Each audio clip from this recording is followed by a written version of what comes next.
வணக்கம். இவ்வுலகிலே பல கோடி உயிரினங்கள் வாழ்கின்றன. அவை ஒவ்வொன்றும் ஒவ்வொரு விதமான வாழ்க்கை கோலங்களை அனுபவிக்கின்றன. மயிர் கொட்டிகளை எடுத்துக்கொண்டால் அவை அனைத்தும் ஒரே விதமான வாழ்க்கை முறையை வாழ்கின்றன. காகங்களை எடுத்துக்கொண்டால் அவையும் அவ்வாறே. ஆனால் இந்த மனிதனோ வெவ்வேறு சூழ்நிலையில் வெவ்வேறு மனநிலையில் வாழ்ந்து கொண்டிருக்கின்றான். நாம் எம் வாழ்நாளில் மகிழ்ச்சியாக இருப்பதற்கு என்ன செய்ய வேண்டும்? வாருங்கள், இது பி பாசிட்டிவ் தமிழ்.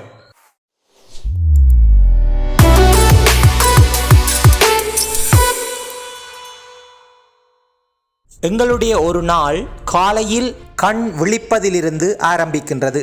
அவ்வாறே அந்த நாள் நாம் மீண்டும் உறங்குவதோடு நிறைவடைகின்றது. இந்த இரண்டு முனைகளையும் வைத்துக்கொண்டு நாம் செய்கின்ற இரண்டு காரியங்கள் எம் வாழ்நாள் முழுவதையும் மகிழ்ச்சிப்படுத்தும் என்பதை நீங்கள் அறிவீர்களா?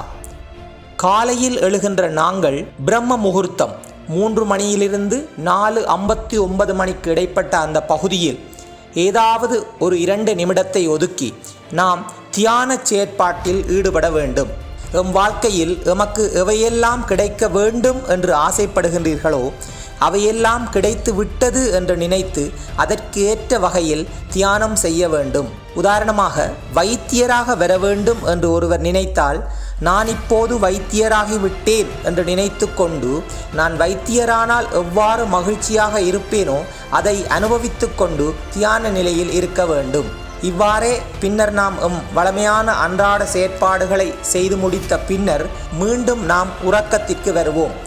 அவ்வாறு உறங்கச் செல்கின்ற போது அன்றைய நாளிலே பல்வேறு நிகழ்வுகள் நடைபெற்றிருக்கும். இந்த உலகிலுள்ள 97% மக்கள் அந்த நாளினுடைய ஒரு எதிர்மறையான நிகழ்வை எண்ணிக்கொண்டு சோகமான உணர்வுகளோடு உறக்கத்திற்கு செல்கின்றார்கள்.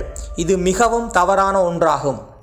அந்த நாளிலே நடந்த ஒரு சந்தோஷமான ஒரு மகிழ்ச்சிகரமான நிகழ்வு ஒன்றுக்கு நன்றி கூறிவிட்டு அந்த நன்றி உணர்வோடு நாங்கள் உறக்கத்திற்கு செல்ல வேண்டும்.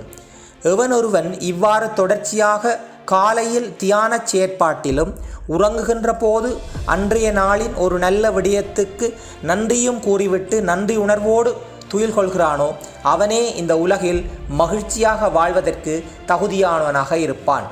நன்றி.